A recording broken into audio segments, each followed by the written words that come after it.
So welcome back. अगले part में हम लोग क्या देखेंगे, इसके पहले अब तक इस पार्ट में क्या क्या देख चुके हैं उसको मैं लिस्ट डाउन करने को बोलूं तो क्या करोगे। सबसे पहला, किसी भी पार्टिकल के ऊपर जो चार्जेस होता है, सबसे छोटा charge which is charge on electron, that is 1.6 into 10⁻⁻19 coulomb, बराबर। दूसरा, चार्ज को कूलम यूनिट में गिना जाता है। कूलम के दो छोटे यूनिट भी है, सीजीएस यूनिट, एक है स्टैटिक कूलम और एक है एब्सोल्यूट कूलम। एक कूलम चार्ज जो है उसकी वैल्यू है 3 इंटू 10 कितना है 9 की 3 स्टैटिक कूलम। और दूसरा फॉर्मूला क्या है बच्चों, 1 coulomb is also equal to 1/10 of absolute coulomb. चौथी चीज हम लोगों ने क्या देखी कि चार्ज हमेशा एक इलेक्ट्रॉन के ऊपर जो चार्ज होता है उसी के इंटीजर मल्टीपल होता है। तो total charge on a body is always equal to some integer number into charge on a electron. Okay, फिर इसके बाद पांचवा हम लोगों ने क्या पढ़ा बच्चों, force of attraction between two charges से Q1 and Q2 separated by distance R।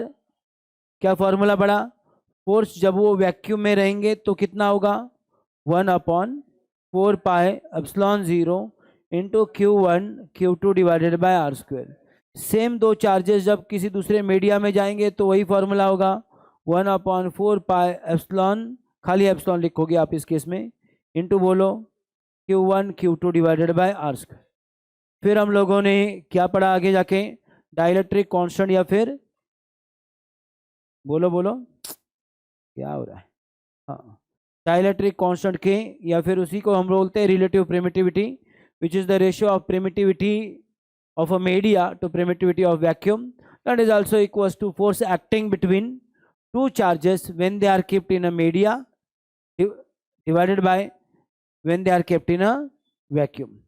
Okay, और अगर ये फॉर्मूला तुम इधर डालोगे तो जो फोर्स ऑफ अट्रैक्शन है बिटवीन टू चार्जेस का, उसी फॉर्मूले को आप ऐसा भी लिख सकते हो। Same formula can be written, force of attraction between two charges when they are kept in a media, okay, is equals to what 1/4 pi epsilon 0 के into Q1 Q2 divided by R²। तो इस chapter में अब तक हम लोगों ने जो भी पढ़ा है, इससे इतना आपका शॉर्ट नोट्स बनता है। ये चीज़ें आपकी लर्न होनी चाहिए। इलेक्ट्रॉन के ऊपर कितना चार्ज है, एक कूलम का वैल्यू स्टैटिक कूलम में कितना है, एक कूलम का वैल्यू एब्सोल्यूट कूलम में कितना है, बराबर है।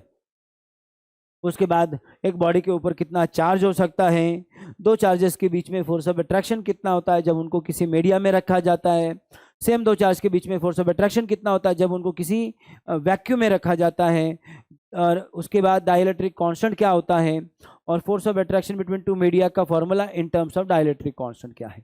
यहाँ तक हम लोगों ने जो भी कुछ पढ़ा है, होप ये सब आप लोगों ने बड़े ही खुशी खुशी से याद रख लिया है। अब बात करते हैं अगली चीज की। देखो बच्चों, कोई भी चार्ज पार्टिकल जहां पे भी कहीं पे हो, वो आजू बाजू में सराउंडिंग स्पेस में अपना इन्फ्लुएंस क्रिएट करता है। यूजुअली अगर पॉइंट चार्ज की बात की जाए या किसी भी छोटे से जगह पे चार्ज रखा जाए तो उसका जो इन्फ्लुएंस होता है स्पेरिकल शेप का। आइडियली कहा जाए तो इस स्पेरिकल शेप का कोई बाउंड्री है का लिमिट है ही नहीं है, मतलब इसकी रेडियस को कोई फाइनाइट वैल्यू नहीं, दिस इज टेक्निकली इन्फिनिटी। एक चार्ज अपने से इनफाइनाइट डिस्टेंस तक अपना इन्फ्लुएंस क्रिएट कर सकता है, लेकिन जैसे जैसे दूर जाते हो उसके इन्फ्लुएंस की एबिलिटी कम हो जाती है। मान लो ये कोई किंग है और हर किंग का अपना खुद का एक किंगडम होता है, भले कि नहीं जरूरी नहीं उतना एग्जैक्ट स्पेरिकल शेप का हो, लेकिन किसी भी शेप का उसका किंगडम होता है। अब उसके किंगडम में जो जनता रह रही है, उस जनता के ऊपर वो फोर्स ऑफ अट्रैक्शन या रिपल्शन लगाता है, भले कि नहीं। मान लो ये तुम्हारा king Jong Fung Fung Fung कोई तो है ना, वो नॉर्थ कोरिया का, वो है किम जॉन हुम हुन, ठीक है, कोई तो है, ठीक है, जो भी कोई है। अब तुम सोचो कि उसकी, मैंने ऐसे सुना है कोई मेजर था उसका, उसके क्या बोलते हैं, उसका स्पीच चल रहा था और उसको झपकी लग गई या सो गया 1 आधे 2 मिनट के लिए, और उसने उसको फांसी पे चढ़ा दिया, बनेगा नहीं। या उसके पास टाइम है, अपने इधर कैसे रहता है, फादर्स डे, मदर्स डे, ऐसे अपन सेलिब्रेट करते हैं ना, फ्रेंडशिप डे, आज है ना फ्रेंडशिप डे आपका, या फिर वीक सेलिब्रेट करते हैं हम लोग कोई, उसकी तरह से कुछ तो टाइम सेलिब्रेट किया जाता है, क्या नो लाफिंग डे, खुशी नहीं मनाने की है कुछ रीजन उनके। तो किंग है, कुछ भी कर सकता है। अब तुम यहाँ पे बैठे बैठे आप उसके नाम का सत्यानाश कर रहे हो, उसको गालियां भी दे रहे हैं, पर बिंदास डर रहे हो उसको, क्यों? क्योंकि हम उसकी रियासत से काफी दूर है इंडिया में। क्या यही कार्यक्रम मैं उसके सिटी में जाके कर सकता हूँ, उसके किसी शहर में जाके कर सकता हूँ? बरे कि नहीं? तो फिर तुम तो लोगों को बोलोगे हमारे एक फिजिक्स के टीचर थे, बरे कि नहीं? बोल दिया एक बार king Jong Fung Fung Fung के बारे में कुछ, तो वापस ही नहीं आए, नॉर्थ कोरिया गए थे। और अगर यही कोई बंदा उसके बाजू में जाके बैठे तो अब चलो मान लो उसके शहर में, उसके सिटी में, उसके देश में भी कुछ लोग बोलते होंगे आपस में कॉर्नर में चुपचाप, क्या उसके बाजू में जाके बैठ के बोल सकते हैं कि तू तो मूर्ख है इंसान? कोई ऐसा करता है? कौन से जमाने में रहता है तू, लोगों को हंसने नहीं देता? इंसान है या शैतान है? ऐसा बोल के देखो क्या होगा तुम्हारा। तो जो भी उसका इम्पैक्ट है करीब बहुत स्ट्रांग है, वो जो भी फोर्स लगाएगा अट्रैक्शन वाला हो या रिपल्शन वाला हो, करीब बहुत स्ट्रांग है। जैसे जैसे दूर जाओगे उसके फोर्स की क्षमता घटेगी। क्या ये खाली उसके लिए ट्रू है? ये यूनिवर्स के हर इन्फ्लुएंस करने वाले चीज के लिए ट्रू है कि इन्फ्लुएंस करीब ज्यादा होता है, दूर जाओगे तो इन्फ्लुएंस क्या हो जाएगा तुम्हारा, घट जाएगा। तो मान लो ये कोई चार्ज है, तो चार्ज से जैसे जैसे दूर जाते हो इन्फ्लुएंस घटता है, जैसे जैसे करीब आते हो इन्फ्लुएंस बढ़ता है। इस इन्फ्लुएंस को हमने डिसाइड किया कि काउंट किया जाए। ये इन्फ्लुएंस बेसिकली एक तरह से आपको उसकी उस जगह की स्ट्रेंथ के बारे में भी बताता है। ये जो स्पेस है अराउंड का, इसका नाम रखा है हम लोगों ने इलेक्ट्रिक फील्ड। क्या नाम रखा है इस स्पेस का, इस जगह का नाम क्या रखा है? Electric field. और इलेक्ट्रिक फील्ड में किसी एक आधे सर्टन पॉइंट पे उस चार्ज की कितनी स्ट्रेंथ है, कितना फोर्स ऑफ अट्रैक्शन या रिपल्शन या जो भी कुछ आप बोलोगे, वहां पे वो अपना कितना इन्फ्लुएंस क्रिएट कर सकता है, उसकी जो स्ट्रेंथ है उसको हम लोग गिनने का डिसाइड कर रहे हैं। उसको गिनने के लिए हम लोगों ने दो वे तैयार किए बच्चों। एक है स्केलर क्वांटिटी, जहां पे हमें डायरेक्शन से कोई लेना देना नहीं है, इन्फ्लुएंस कितना होगा मैग्नीट्यूड के बारे में हम लोग बोलेंगे। और एक है वेक्टर क्वांटिटी, जो डायरेक्शन के साथ साथ मैग्नीट्यूड की भी बात करेगी। जो वेक्टर क्वांटिटी हम डिफाइन करने वाले हैं उसका नाम है इलेक्ट्रिक इंटेंसिटी, और जो स्केलर क्वांटिटी हम डिफाइन करने नाम वाले हैं उसका नाम है इलेक्ट्रिक पोटेंशियल। उसका नाम क्या है बच्चों? Electric potential. तो इलेक्ट्रिक फील्ड में, इलेक्ट्रिक फील्ड क्या है? वो जो चार्ज है ना, उसके आजू बाजू में उसकी वो स्पेस जहाँ पे वो अपना इन्फ्लुएंस बनाता है, तो उस किंग का वो किंगडम हो गया। उस किंगडम में उसकी इन्फ्लुएंस करने की क्षमता, उसकी स्ट्रेंथ को कितने अलग अलग टाइप के क्वांटिटी में गिनने का डिसाइड किया हम लोगों ने? दो। एक को डायरेक्शन है, एक को डायरेक्शन है नहीं। एक स्केलर क्वांटिटी, एक वेक्टर क्वांटिटी है। जो वेक्टर क्वांटिटी उसका नाम क्या? Electric intensity. और जो स्केलर क्वांटिटी उसका नाम क्या? Electric potential. अभी हम लोग बात करेंगे इलेक्ट्रिक इंटेंसिटी की। किसकी बात करने वाले हैं बच्चों? इलेक्ट्रिक इंटेंसिटी की। तो किसी चार्ज से किसी सर्टन दूरी पे आप लोगों ने एक नन्ना मुन्ना टेस्ट चार्ज लाया। क्या लाया? नन्ना मुन्ना टेस्ट चार्ज। वैसे आइडियली तो डेफिनेशन हम लोग एक कूलम चार्ज के लिए बनाते हैं, लेकिन फिलहाल मुझे बताओ एक टेस्ट चार्ज लेके आया। टेस्ट चार्ज का मतलब है कि जो चार्ज लेके आए हो वो ओरिजिनल चार्ज के कंपेयर में उसकी मैग्नीट्यूड बड़ी छोटी होनी चाहिए, उसकी मैग्नीट्यूड बहुत ज्यादा नहीं होनी चाहिए। नहीं तो क्या करेगा, ये खुद का ही इन्फ्लुएंस क्रिएट करेगा, वो इसके ऊपर इम्पैक्ट करने के बजाय इसका इम्पैक्ट उसके ऊपर हो जाएगा। समझ में आ रहा है? तो टेस्ट ये जो है बच्चों, ये एक वर्ड है। बेसिकली टेस्ट, इस वर्ड की कोई साइज या लिमिट नहीं होता। मान लो तुम किसी दुकान में गए, बरे कि नहीं, मिठाई के, और तुमने मिठाई वाले को बोला थोड़ा टेस्ट करने को दो ना। तो तुमने कभी ऑब्जर्व किया कि नहीं ये पता नहीं, लेकिन वो इमीडिएटली तुमको क्वेश्चन पूछ लेता है क्या क्या लेना है आपको, कितना लेना है। बहुत इंडियन आप बोल लेता है मिठाई लेनी है थोड़ी सी, आधा किलो 1 किलो, ऐसा तुमने बोल दिया कि वो समझ लेता है। फिर वो आपको आधा पेड़ा 1 पेड़ा निकाल के दे देगा। अब मान लो तुमने उसको बोला अरे हमारे इधर शादी का कार्यक्रम है, 500 किलो का ऑर्डर देने आया हूँ। तो वो आपको डायरेक्ट खुर्ची भी, अरे साहब आइए ना, अंदर आइए, बैठिए ना, आपको जितनी मिठाई है सबके 2-2 4-4 पार्ट, या क्या कह सकते हैं आप, 50-50 ग्राम तो सब दे देगा टेस्ट करने के लिए। समझ में आ रहा है मैं क्या बोल रहा हूं? तो टेस्ट की कोई साइज नहीं होती, जिसके कंपेयर में तुम बात कर रहे हो उसके हिसाब से डिसाइड होता है। तो ओरिजिनल चार्ज के कंपेयर में जिसकी मैग्नीट्यूड निग्लेजिबल है, जिसको काउंट करना पॉसिबल ही नहीं, उसको अपन बोलेंगे टेस्ट चार्ज। तो ऐसा टेस्ट चार्ज मैंने यहाँ पे रखा। क्या टेस्ट चार्ज यहाँ पे रखते ही उसके ऊपर कुछ तो फोर्स लगेगा? हाँ लगेगा। कितना होगा बच्चों? अगर वैक्यूम में तो 1/4 पाई एप्सिलॉन 0 इंटू जो चार्ज का ये फील्ड है वो चार्ज, इंटू जिसको टेस्ट करने के लेके आए वो डिवाइडेड बाय दोनों को बीच में जो भी कुछ डिस्टेंस है उसका स्क्वायर अकॉर्डिंग टू कूलम। अब कूलम के इस लॉ के हिसाब से हमको इन दोनों के बीच का ये फोर्स मिल गया। मान लो यहाँ पे टेस्ट के बजाय तुम 1 कूलम चार्ज रखते हैं तो 1 कूलम चार्ज के ऊपर भी तो कुछ ना कुछ फोर्स लगता। 1 कूलम चार्ज को किसी भी पर्टिकुलर जगह पे तुम इलेक्ट्रिक फील्ड में रखते हो तो वहां पे उसके ऊपर जो फोर्स लगता है उसको बोलते हैं उस जगह की इलेक्ट्रिक इंटेंसिटी। क्या बोलते हैं उस जगह की इलेक्ट्रिक इंटेंसिटी। अगर मैं एकदम रॉ लैंग्वेज में बोलूं, मान लो मैंने कहीं पे तो 5 कूलम चार्ज रख दिया, मेन चार्ज के कंपेयर में इसका मैग्नीट्यूड तुच्छ था, बहुत कम था, और उसके ऊपर जो तगड़ा फोर्स लगा 20 न्यूटन का। कितना फोर्स लगा? अब 5 कूलम चार्ज के ऊपर 20 न्यूटन फोर्स, तो मेरे नन्हे मुन्ने बच्चों 1 कूलम चार्ज के ऊपर कितना? अरे बताओ, ये 5 के ऊपर 20 तो 1 के ऊपर कितना हुआ? चार्ज। लेकिन 1 कूलम चार्ज के ऊपर जो फोर्स लगता है उसी का नाम रखा है हम लोगों ने इलेक्ट्रिक इंटेंसिटी। कैसे मिला चार्ज? तुमने 20 को 5 से डिवाइड किया। 20 क्या है? फोर्स। 5 क्या है? तुमने रखा हुआ चार्ज, टेस्ट चार्ज। तो इलेक्ट्रिक इंटेंसिटी का बड़ा ही तुच्छ सा फॉर्मूला बन गया, electric intensity is equal to force divided by charge. ये समझो, ये चार्ज डिनोमिनेटर वाला कौन सा है? ये वो चार्ज नहीं है जिसकी रियासत है, ये वो चार्ज है जिसको ठोका जा रहा है, मतलब ये बाहर से आया हुआ चार्ज है, समझा? तो E is equal to F divided by Q zero. आप क्यू जीरो लिख सकते हो अगर टेस्ट करने को लाया हुआ चार्ज क्यू जीरो होगा तो।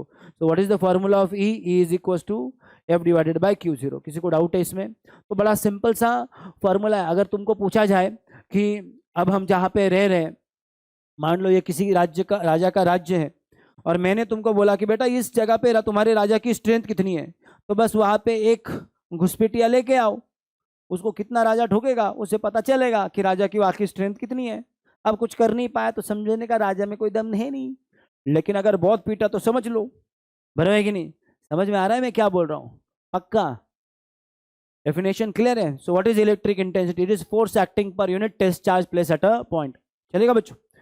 तो डायमेंशन बहुत सिंपल है, इसको मैं एक्सप्लेन भी नहीं करता। ऊपर फोर्स के डायमेंशन लिखे m1 l1 t⁻², नीचे चार्ज के डायमेंशन लिखे ये t। बराबर है कि नहीं? t ऊपर लेके गया 1 था, -1 हो जाएगा तो टोटल -2 का कितना हो जाएगा? -3। ये ऊपर गया -1, l और m तो एज इट इज रह गए। तो this is the dimension of electric intensity. You must know this, काम की चीज है। तो क्या है बच्चों dimension of electric intensity? l⁻1 m⁻1 t⁻³ a, यानी कि करंट, हाँ, (⁻1). चलेगा? That's all. So do you understand what is electric field intensity या सिंपली इलेक्ट्रिक इंटेंसिटी? समझा? तो अब तक हम लोगों ने जो पढ़ा है उसमें इतना नॉलेज तो तुमने इकट्ठा कर ही लिया था। अब मैं यहाँ पे आपके लिए एक और फॉर्मूला ऐड कर रहा हूँ, 8th formula. Electric intensity is force per unit test charge. Direction के साथ बात करूँ तो हमने ऑलरेडी डिसाइड किया था वेक्टर क्वांटिटी लेने का। तो इंटेंसिटी वेक्टर क्वांटिटी है, इसका डायरेक्शन वही है जो फोर्स का डायरेक्शन है। जिस डायरेक्शन में फोर्स लगेगा उसी डायरेक्शन में इंटेंसिटी होगी। Okay, so that's all for this particular topic. आगे हम लोग इंटेंसिटी के बारे में और थोड़ा डिटेल में पढ़ते हैं बच्चों। Electric field intensity due to a point charge. एक पॉइंट चार्ज लिया, पॉइंट का मतलब क्या होता है बच्चों? This is something we call as a point. और अब ये भी समझो कि पॉइंट भी एक्चुअली कोई टिपिकल साइज नहीं है। पॉइंट एक कंपेरेबल क्वांटिटी होता है। जैसे आपको पता है हम अपनी अर्थ को भी पॉइंट बोलते हैं। अर्थ को पॉइंट बोल दिया, मजाक है?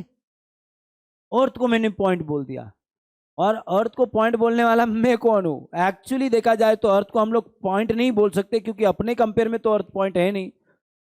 लेकिन जब मैं बात कर रहा होता हूं अर्थ और सन के बीच में के ग्रेविटेशनल फोर्स के बारे में, तो इन दोनों के बीच का जो डिस्टेंस है, let me call it as a capital D, और इन दोनों में से किसी भी एक की साइज ले लो। चलो सन की लेते हैं, कंपैरेटिवली साइज बड़ी है, से स्मॉल डी। तो सन की जो डायमीटर है उसके कंपेयर में सन का अर्थ से जो डिस्टेंस है ना, वो बहुत बहुत बहुत बहुत ही बड़ा है। Distance of earth from sun is very very large comparing with the diameter of sun. और इसलिए इस डिस्टेंस के कंपेयर में इवन सन एक पॉइंट हो गया। तो पॉइंट अपने आप में कोई साइज नहीं होती, उसकी कंपैरिजन की जाती है। तो जब मैं एक पॉइंट चार्ज की बात कर रहा हूं तो इसका मतलब सीधा है कि एक चार्ज है, ओके, और उससे हम कंपैरेटिवली अच्छे खासे डिस्टेंस के ऊपर बात कर रहे हैं। चार्ज के साइज के कंपेयर में डिस्टेंस काफी बड़ा है। और एक चार्ज जिसकी मैग्नीट्यूड मान लो क्यू है, उससे तुम एक सर्टन दूरी पे आ गए, से आर इतने दूरी पे आ गए, मैंने बोला बच्चा यहाँ पे तुम्हारी ताकत कितनी है, कितना है तुम्हारा दम, क्या है तुम्हारी इलेक्ट्रिक इंटेंसिटी का वैल्यू, वो हमको निकालना है। अकॉर्डिंग टू द डेफिनेशन के हिसाब से अगर चार्ज मान लो कैपिटल क्यू लेता हूं मैं, क्योंकि बुक यहाँ पे कैपिटल क्यू लेके रखा है, और उससे मान लो आर इतने दूरी पे यहाँ पे मैं इंटेंसिटी फाइंड करना चाहता हूँ, तो सबसे पहले यहाँ पे तो टेस्ट करने के लिए एक चार्ज लेके आओ Q0। अब मुझे बताओ दोनों के बीच में फॉर्मूला क्या है, फोर्स इज इक्वल टू बोलो 1/4πε0, अगर वैक्यूम में रखे हैं तो बोलो एक चार्ज जिसके ऊपर फोर्स लग रहा है वो डिवाइडेड बाय आर का स्क्वायर, यही फॉर्मूला इन दोनों के बीच में, कूलम्स लॉ, वही एक ही फॉर्मूला लिख रहा हूँ। Q1 Q2 की जगह पे मैंने Q और Q0 लिखा है। ये Q0 जो है ना, इसको मैं इस साइड में लेके आऊँ तो मुझे मिलेगा F डिवाइड बाई Q0, और उस साइड में क्या बचेगा बताओ तो जरा, 1/4πε0 इंटू बोलो Q divided by R square. Q वो चार्ज है जिसकी ये रियासत है, R वो डिस्टेंस है जिस डिस्टेंस पे तुमको उसकी स्ट्रेंथ, उसकी ताकत, उसकी एबिलिटी, उसकी क्षमता, उसका इन्फ्लुएंस चेक करना है। ओके और ये तुम्हारा फॉर्मूला कुछ इस तरह से मिल गया। But what is F upon Q0, we just define, this is electric intensity. तो ये मिल गया तुमको इलेक्ट्रिक इंटेंसिटी का दूसरा formula in terms of magnitude only. This is when they are kept in vacuum, अगर एयर में है तो एप्सिलॉन 0 के साथ में K भी आ जाएगा, ठीक है। और ये फॉर्मूले से हमको क्या मिला है सिर्फ बच्चों, उसका मैग्नीट्यूड मिला है। क्या मिला है? उसका मैग्नीट्यूड। अगर आपको डायरेक्शन भी लेने हैं तो आपको क्या लेना पड़ेगा, इधर एरो करना पड़ेगा, इधर भी एरो करना पड़ेगा। उस केस में यहाँ पे एरो कहाँ पे किया जाए, ये इंटरेस्टिंग पार्ट है। 1 एक स्केलर है, डायरेक्शन है नहीं है इसको, 4 को डायरेक्शन नहीं, पाई को नहीं, एप्सिलॉन 0 एक एबिलिटी है, मटेरियल की क्षमता के बारे में बात करने वाली क्वांटिटी है, तो ये स्केलर क्वांटिटी हो गया। मैंने बोला ना सारी एबिलिटी स्केलर क्वांटिटीज होती है। चार्ज अपने आप में एबिलिटी है तो वो भी स्केलर क्वांटिटी होगी। आर डिस्टेंस है, लेकिन डिस्टेंस का जब तुम स्क्वायर करते हो तो जनरली हम लोग उसी क्वांटिटी का उसी के साथ मल्टीप्लिकेशन लेते हैं, इवन दो जब वो स्केलर क्वांटिटी होती है। आर डॉट आर का सीधा फॉर्मूला है आर की मैग्नीट्यूड कॉस, दोनों के बीच का एंगल, आर और आर के बीच का एंगल कितना हो जाएगा 0, तो आर का स्क्वायर। तो याद रखना कि इफ अगर कोई क्वांटिटी स्केलर क्वांटिटी है तो उसका स्क्वायर हमेशा नंबर होता है, वेक्टर होता है, बराबर नहीं। तो आर भले ही स्केलर क्वांटिटी, आर को डायरेक्शन होगा कहां से कहां तक, बराबर कि नहीं, लेकिन आर के स्क्वायर को डायरेक्शन नहीं होगा। तो इस पूरे फॉर्मूले में एक सिंगल भी ऐसी क्वांटिटी नहीं है जो डायरेक्शन की बात करे, लेकिन हमको तो डायरेक्शन करना पड़ेगा। तो इसलिए हम लोगों ने क्या किया, बाजू में एक नन्ना मुन्ना यूनिट वेक्टर ले लिया। आप उसके ऊपर कैप कर सकते हो या आर डैश भी लिख सकते हो, आर कैप। तो ये जो है बच्चों, this is a vector whose magnitude is 1। Magnitude कितना है इसका, तो इस पूरे नंबर में मैग्नीट्यूड बदला क्या, अगर मान लो फोर्स की वैल्यू 10 होगी तो 10 ही रहेगी, क्योंकि तुम मल्टीप्लाई 1 से कर रहे हो। तो मैग्नीट्यूड बदला क्या, नहीं, ये नंबर ने खाली डायरेक्शन बताया। और ये डायरेक्शन जो होता है ये होता है डायरेक्शन ऑफ फोर्स। अगर ये रिपल्सिव फोर्स है तो that will be away from Q, अगर ये अट्रैक्टिव फोर्स है it will be towards Q. तो direction of R is nothing but the direction of force. याद रखोगे, तो ये हो गया तुम्हारा formula in terms of force. याद रखोगे, this is for a media के लिया है, दिस इज फॉर वैक्यूम। याद रख लोगे पक्का, कोई डाउट है इसमें?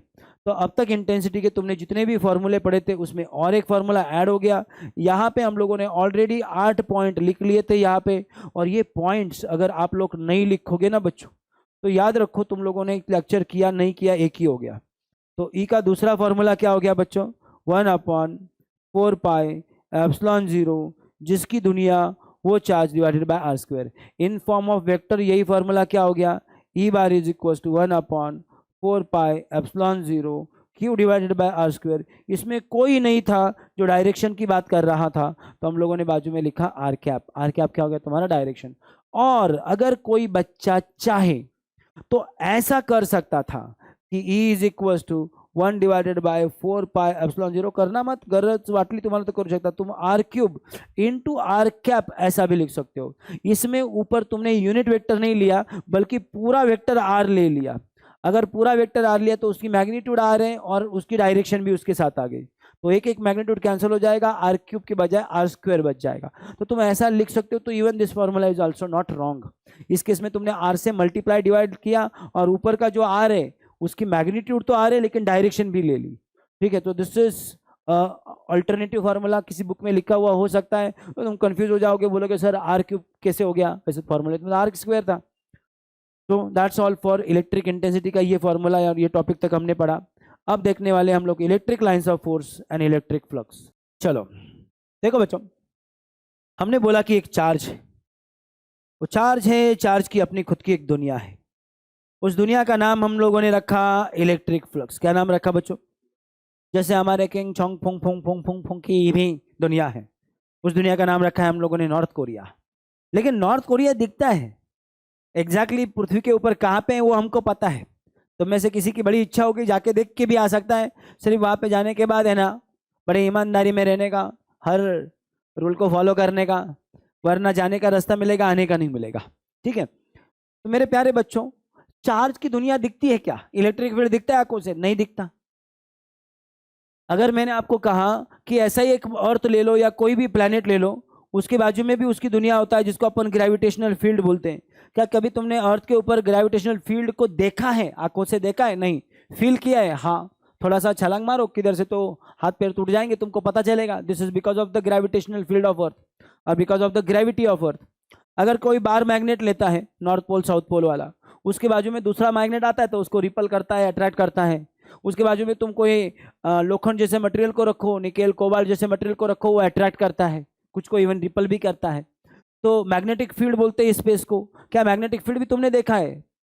ना इलेक्ट्रिक फील्ड हमने देखा, ना मैग्नेटिक फील्ड हमने देखा, ना ग्रेविटेशनल फील्ड हमने देखा। तो बेटा फील तो सारे करते हैं लेकिन देखता कुछ नहीं है। तो हमारे एक साइंटिस्ट है जिनका नाम था माइकल फैराडे। उन्होंने एक कॉन्सेप्ट बनाया, एक हाइपोथेटिकल कॉन्सेप्ट, जिससे आप लोग इलेक्ट्रिक फील्ड को देख तो नहीं सकते लेकिन एक इमेजिनरी डायग्राम उसका बना सकते हो। उसने बोला कि एक काम करो कि कोई भी चार्ज लो जिसके लिए तुमको इलेक्ट्रिक फील्ड ड्रॉ करनी है। मान लो यहाँ पे आपने एक चार्ज लिया से पॉजिटिव क्यू, या फिर आप चाहे तो एक चार्ज ले लो नेगेटिव क्यू, और उस चार्ज के बाजू में ना बहुत छोटे छोटे छोटे छोटे टेस्ट चार्जेस रखो पॉजिटिव वाले, Q0। मैंने टेस्ट चार्ज जब बोला, जब इसका मतलब ये जो चार्ज है जो रखे आप लोगों ने वो मेन चार्ज के कंपेयर में बहुत ही छोटे हैं।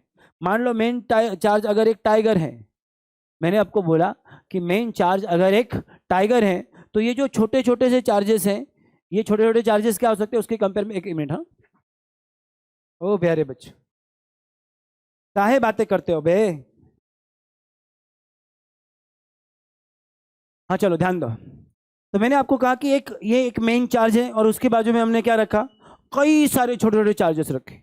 जैसे इमेजिन करो कि बीच में आपने एक बहुत तगड़ा शेर रखा हुआ है और शेर के बाजू में तुमने कई सारे छोटे छोटे चूहे छोड़ दिए, बनेगी नहीं? अब मेन शेर के सामने चूहों की औकात क्या है? इतनी इतनी सी औकात, बनेगी नहीं?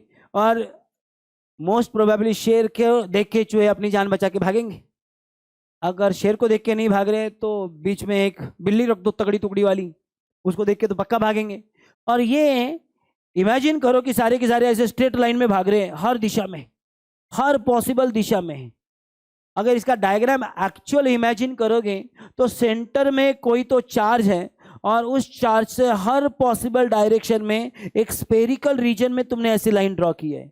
ना तो इसका कोई काउंट है ना तो इसका कोई लिमिट है, अनगिनत लाइन।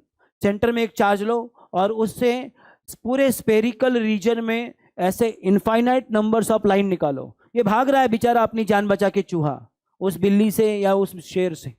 ये जो लाइंस तुमने ड्रॉ किए ना, ये कभी एक दूसरे को क्रॉस नहीं करेगी क्योंकि ये सेंटर से निकल के डाइवर्जन है तो बाहर ही निकलेगी। इनकी संख्या का कोई मर्यादा नहीं, तुम अरबों खरबों millions and trillions line draw कर सकते हो, एज मेनी एज पॉसिबल।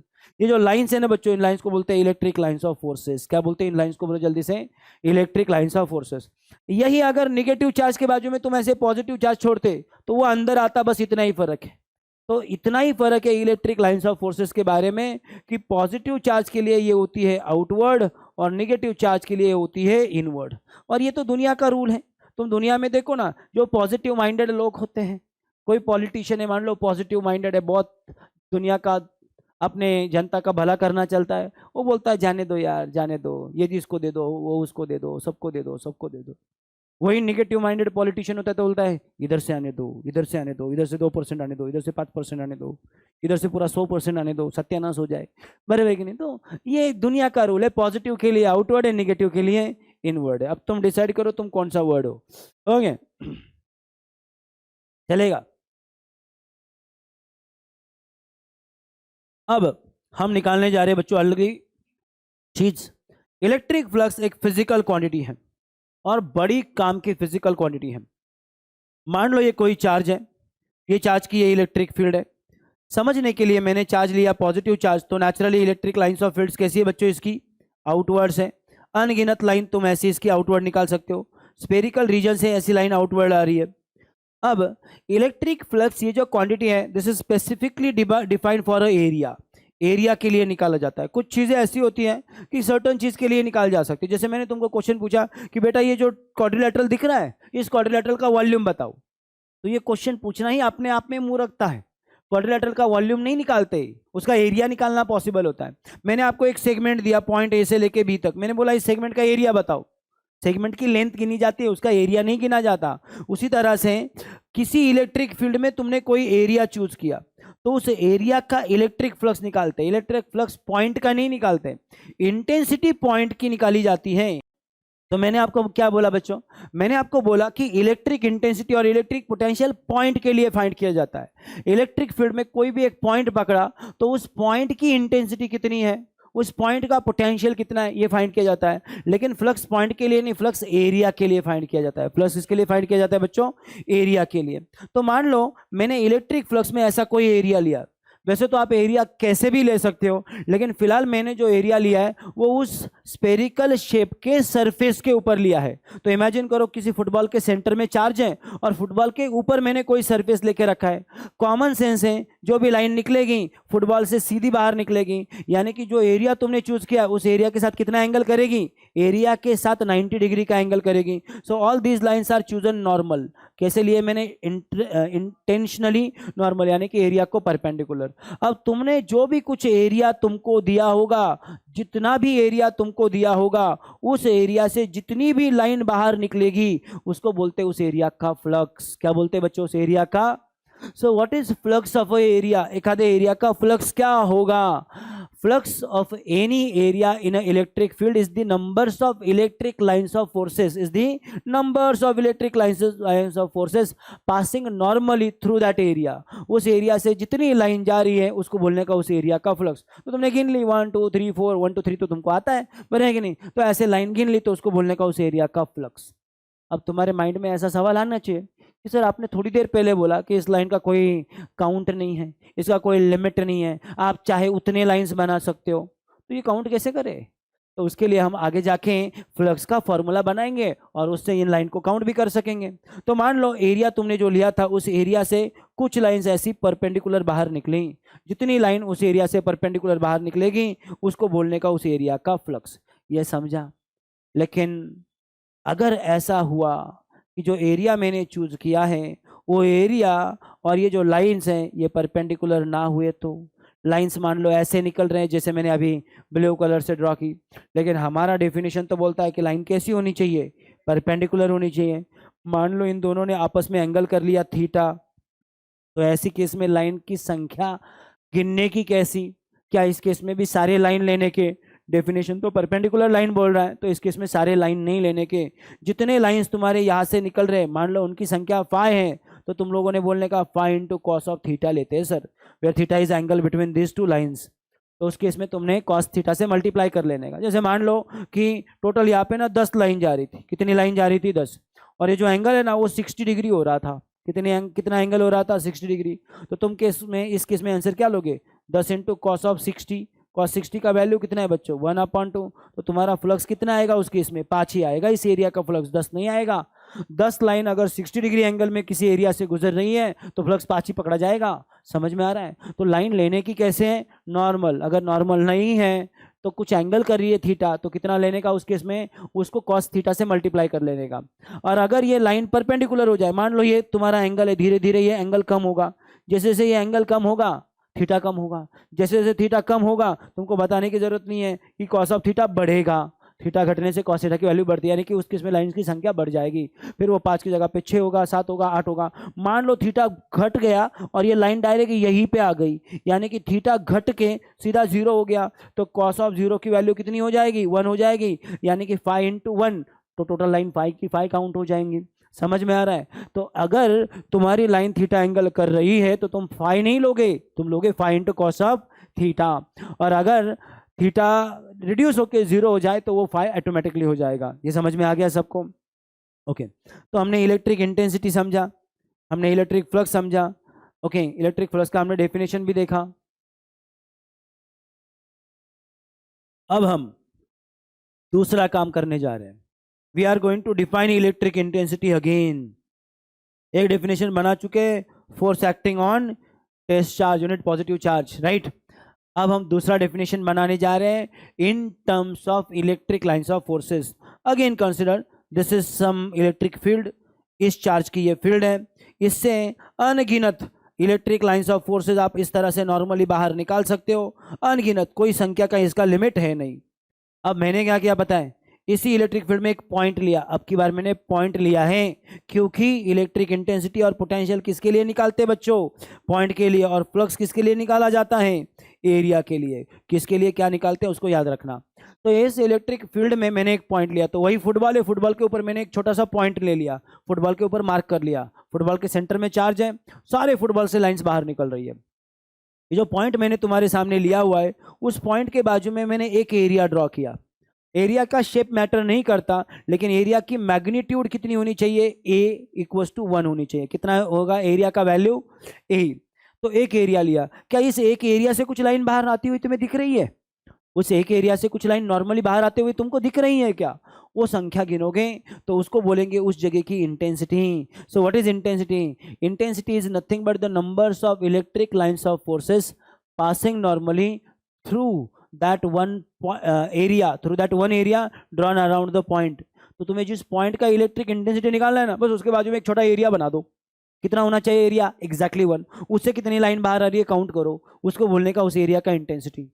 अब किसी बच्चे ने बोला सर लेकिन मेरे पास तो बड़ा एरिया है, मेरा एरिया जो है बच्चों, सपोज आपने कहा सर मेरा एरिया तो 5 है और मैंने काउंट किया 5 एरिया से 20 लाइन बाहर जा रही है, तो मुझे कॉमन सेंस से बताओ ना एक एरिया से कितनी जाएगी। तुम बोलोगे सर एक एरिया से तो 4 ही जाएंगी, तो बोलो इसको इंटेंसिटी। एक एरिया से जो जा रही है उसका हो गया इंटेंसिटी। अगर यूनिफॉर्म है तो किसी भी पॉइंट के लिए इंटेंसिटी उस एरिया में इतना ही आएगा। तो ये 4 कैसे आया, तुमने 20 को 5 से डिवाइड किया, यानी कि इंटेंसिटी तुमने कैसे निकाली, फ्लक्स को एरिया से डिवाइड करके निकाली। तो व्हाट इज इंटेंसिटी, इंटेंसिटी का दूसरा definition, it is flux, area की वैल्यू जब 1 होती है तब का फ्लक्स, यानी कि it is flux per unit area.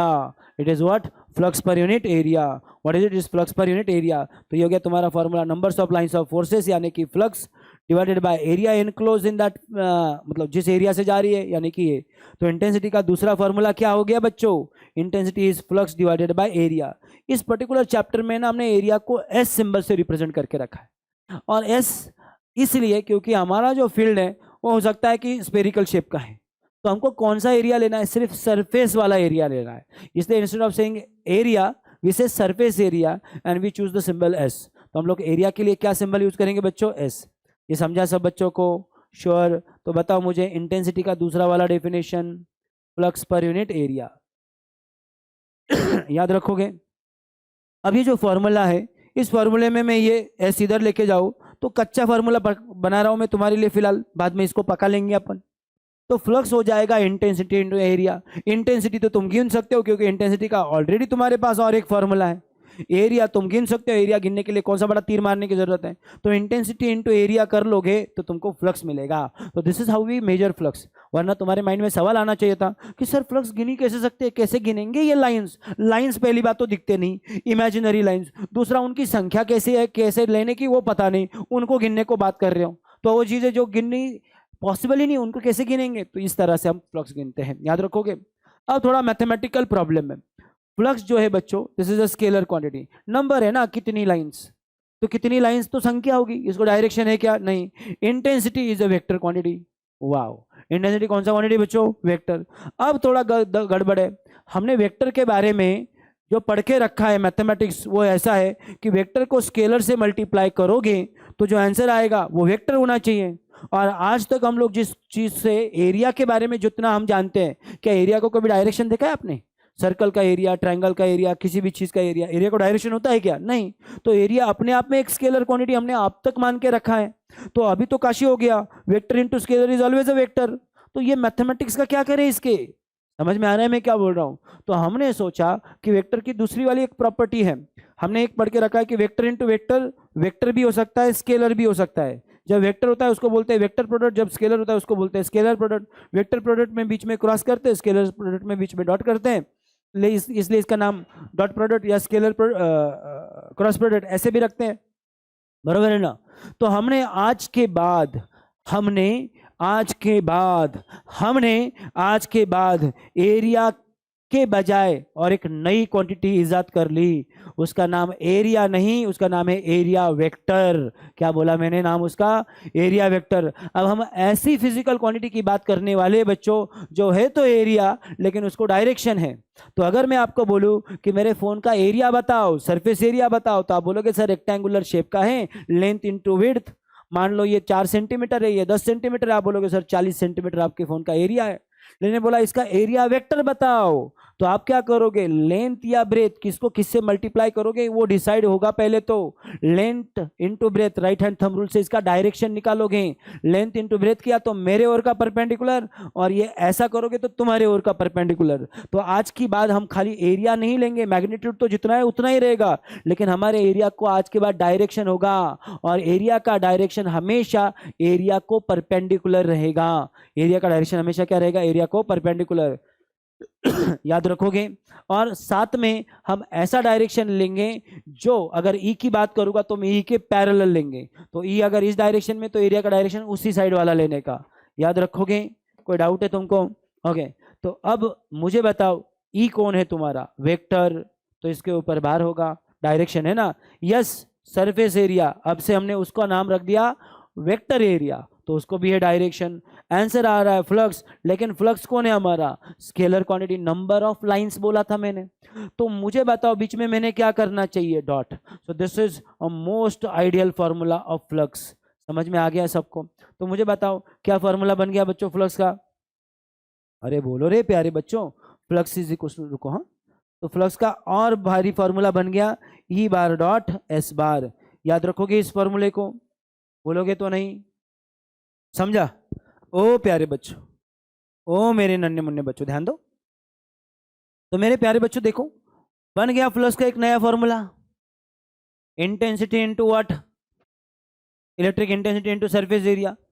अब तुम खुश तो हो गए होंगे, ऐसा ही खुश तुम 9th में भी हुए थे जब तुमको किसी ने बोला था कि बेटा एक ऑब्जेक्ट तुमको मैंने दे दिया, एक जगह पे रखा, इसके ऊपर आपने 10 न्यूटन फोर्स लगाया, उस 10 न्यूटन फोर्स की वजह से ऑब्जेक्ट यहाँ से निकल के, थैंक यू, बहुत ही ठंडा पानी लाया आपने, तो मिक्स करके यूज करता हूँ मैं। इसके ऊपर आपने 10 न्यूटन फोर्स लगाया, उसकी वजह से ये ऑब्जेक्ट यहाँ से निकल के 5 मीटर आगे पहुँच गया। बताओ तुमने कितना एनर्जी दिया या कितना काम किया? और तुमको फॉर्मूला याद है, फोर्स इंटू डिस्टेंस। खुशी के मारे आपने वैल्यू भी डाल दी और आंसर भी निकाला, 50 तोला, तोला नहीं बे, जूल, 50 जूल, बरोबर है ना? अरे हाँ या ना? तो खुश तो बहुत हो गए तुम, और तुमको लगा बन गया वर्क का universal formula, for work is equal to force into distance. पर फिर आपके लाइफ में एक बुरी घटना घटी जिसको रिस्पॉन्सिबल आप खुद ही थे। आपको पता चला कि आप इतने ईमानदार तो हो ही नहीं कि 5 मीटर डिस्टेंस तक 10 न्यूटन कांस्टेंट फोर्स लगाते रहोगे, ना तो फोर्स की मैग्नीट्यूड बढ़ाओगे ना तो घटाओगे। कभी आप ऐसा होता है, अगर मैं आपको बोलूं कि बेटा एक ट्रक को धक्का मारना है, 5 किलोमीटर लेके जानी है, तो क्या 5 किलोमीटर आप कांस्टेंट फोर्स लगाओगे? रोबोट हो तुम? नहीं। तो इस पूरी जर्नी में यहां से लेके यहां तक तुम्हारा फोर्स जो है उसकी मैग्नीट्यूड 50 बार वेरी होगी। यस से तो कोई फर्क नहीं पड़ता, वो तो स्टार्ट पॉइंट एंड पॉइंट के बीच का डिस्टेंस है, सीधा सीधा डिस्प्लेसमेंट। लेकिन आपका जो फोर्स है उसकी मैग्नीट्यूड बहुत सारी बार बदल रही है, कभी 10, कभी 5, कभी 2, कभी 2, 2 और 2 एक ही होता है, कभी 0। अब मेरे प्यारे बच्चों, इनमें से वैल्यू डालने का कौन सा, इस फॉर्मूले में कौन सा वैल्यू डालने का, पता ही नहीं। फिर तुम में से कोई महान बच्चा बोला सर एवरेज निकाल लेते हैं ना सब वैल्यू का। पहली बार तो उनको गिनना पॉसिबल नहीं है, दूसरी बार चलो एवरेज भी हर बार सही आंसर नहीं देता, उसमें भी बहुत सारी चीजें होती हैं, कंसिडर करने पड़ते हैं। किसी बच्चे ने पढ़ाई की 29 दिन, हर रोज 10 घंटे पढ़ा बड़ी मेहनत से, और आखिरी दिन उसने क्या किया पता है, आराम कर लिया, 0 आवर्स। मैंने बोला टोटल एवरेज निकालो, आपने बोला सर 10 + 0 / 2, यानी कि वो बच्चा एवरेज 5 दिन पढ़ रहा था। सही है क्या? इसके लिए हमको वो फ्रीक्वेंसी और चीजें ऐड करनी पड़ेगी, लेकिन छोड़ दो, एवरेज एवरेज से भी नहीं निकलेगा। तो फिर हम लोग यूज करेंगे बहुत ही छोटी नन्ही सी प्रॉपर्टी, जो मैंने आपको इसके पहले एक बार समझाई थी। क्या समझाया था बच्चों मैंने आपको? कि दुनिया की हर वेरिएबल चीज, हर बदलने वाली चीज इंटरवल चेंज करने के बाद कांस्टेंट हो जाती है। जैसे आप छुटकू थे, 2 महीने की, 15 सेंटीमीटर हाइट थी आपकी, लेकिन तब से अब जब आप 25 साल के तो नहीं हुए, 15 साल के, 16 साल के हो चुके हो, 16 साल में आपकी हाइट उस 15 सेंटीमीटर से 150 सेंटीमीटर, क्या उससे भी ज्यादा बढ़ चुकी है? बढ़े कि नहीं? तो 15 साल में तुम्हारी हाइट 150 सेंटीमीटर हुई, पिछले 5 मिनट में कितनी बढ़ी? कुछ भी नहीं। 15 साल में जो चीजें बदली 5 मिनट में बदली नहीं? बदली। तो जो चीजें बड़े इंटरवल में वेरिएबल होती है, छोटे इंटरवल में क्या हो जाती है? कांस्टेंट हो जाती है। तो हमने बोला कि यार फोर्स वेरिएबल है, तो एक काम करो, बड़ा छोटा सा छुटकू सा इंटरवल ले लो, इतु सा इंटरवल ले लो। ये जो टोटल डिस्टेंस है यस है, तो इस छोटे डिस्टेंस का नाम रहेगा ds। जाहिर है डिस्टेंस कम होने से फोर्स तो कम होगा नहीं। उसी ट्रक को अगर धक्का मारना है, यहाँ से 5 किलोमीटर लेके जाने के लिए अगर तुम तुम्हारे 10 दोस्तों को बुलाते हो, तो 5 फुट धक्का मारने के लिए भी 10 दोस्तों को ही बुलाओगे। ऐसा तो नहीं होगा सर 5 फुट ही धक्का मारना है, मैं फू कर दूंगा तो चली जाएगी ट्रक 5 फुट आगे। अबे रजनीकांत हो क्या? समझ में आ रहा हूं मैं क्या बोल रहा हूं? तो डिस्टेंस छोटा होने से फोर्स छोटा होगा क्या? नहीं, फोर्स छोटा नहीं होगा, उतना ही रहेगा। हालांकि डिस्टेंस छोटा होने से आपको काम कम करना पड़ेगा, एनर्जी कम होगी, तो उसको मैं dw बोल सकता हूं। तो this is when the force is not constant. ये तब यूज करने का बच्चों जब फोर्स कांस्टेंट है, और ये तब वो यूज करने का जब फोर्स क्या है? कांस्टेंट नहीं है, यानी कि वेरिएबल है। तुम्हारे माइंड में सवाल आएगा, सर फिर मेरा पूरा वर्क कैसे निकलेगा? How I can find total work? तो मेरे प्यारे बेटा, ऐसे कई छोटे छोटे छोटे छोटे छोटे छोटे हिस्सों में वर्क निकालने का, कई छोटे छोटे डीडब्ल्यू निकालने के, और फिर सबका करने का सम, यानी कि सम का एस खींच के बनता है ये सिंबल, सम ऑफ ऑल छोटा छोटा work, which we called as integration. Okay, तो टोटल वर्क क्या होगा? इस तरह से। और फॉर्मूले में डीडब्ल्यू की वैल्यू भी डाल सकते हो, F × ds। तो ये फॉर्मूला और ये फॉर्मूला, यानी कि work is equal to force into distance and work is equal to integration F × ds। कौन सा फॉर्मूला सही है? दोनों सही है। ये कब यूज करते हो? When force is constant. ये कब यूज करते हो? When force is variable. याद रखोगे? अब वही चीज है मेरे प्यारे बच्चों, कब से मैं चिल्ला चिल्ला के बोल रहा हूं कि इंटेंसिटी आपके इलेक्ट्रिक फील्ड की स्ट्रेंथ है। जब करीब रहोगे तो ई की वैल्यू ज्यादा रहेगी, दूर जाओगे तो ई की वैल्यू घट जाएगी। यानी कि ई आपका कांस्टेंट है या वेरिएबल है? अपना ई वेरिएबल है। और अगर ई वेरिएबल है तो उस केस में ये फॉर्मूला कैसे चलेगा? नहीं चलेगा। तो हम उस केस में बोलेंगे कि छोटा सा फ्लक्स इज इक्वल टू उस जगह की इंटेंसिटी, इंटेंसिटी पॉइंट की निकालते हैं, वो कम नहीं होती, इंटू छोटू सा एरिया। समझा? या फिर मैंने बोला बेटा टोटल फ्लक्स बताओ ना, तो आप बोलोगे सर छुटकू सा जो फ्लक्स था ना उसकी सम, यानी कि इंटीग्रेशन E⁻⋅ds। समझा क्या? हाँ या ना? अरे कुछ तो बोलो, बोलते रहो। तो ये हो गए तुम्हारे फ्लक्स के ऑल पॉसिबल फॉर्मूले, दिस एंड दिस। यहाँ पे इंटीग्रेशन यस, यानी कि जितना भी एरिया दिया था उस सब एरिया का सम, उस सब एरिया के ऊपर के छोटे छोटे फ्लक्स का सम। समझा? फाइनली जो फ्लक्स है उसका यूनिट भी तुम मुझे बता सकते हो। इंटेंसिटी का यूनिट क्या है बच्चों? इंटेंसिटी का तीसरा एक डेफिनेशन है जो अभी यहाँ पे लिखा नहीं है, वो मैं आपको इसी चैप्टर में आगे जाके समझाऊंगा। उसमें एक डेफिनेशन है, उस डेफिनेशन से फ्लक्स का ये यूनिट बनाया गया है। पहले मैं वो डेफिनेशन बता दूंगा, बाद में यूनिट तब आपको बता दूंगा, मुझको याद दिलाने का कि सर फ्लक्स का यूनिट बताओ। फ्लक्स का एक यूनिट यहाँ पे हम बता सकते हैं, इंटेंसिटी इंटू डिस्टेंस। इंटेंसिटी होता है force acting per unit area, बराबर ना? फटका दूं? Force acting per unit charge. कुछ भी फेंकू मैं तो तुम झेल लेते हो। फोर्स गिना जाता है बच्चों न्यूटन में, चार्ज गिना जाता है कूलम में, और एरिया गिना जाता है मीटर स्क्वायर में। तो इसका एक यूनिट ये है न्यूटन मीटर स्क्वायर पर कूलम। ओके, दूसरा यूनिट है वोल्ट पर मीटर, जो कि हम बाद में देख लेंगे। चलेगा बच्चों? Now let's see the last concept, and with this तुम्हारा 11 साइंस का उतना इलेक्ट्रोस्टैटिक्स का नॉलेज तुम्हारे दिमाग में आ जाएगा जैसे तुम 12 का चैप्टर पढ़ने के लायक बनोगे।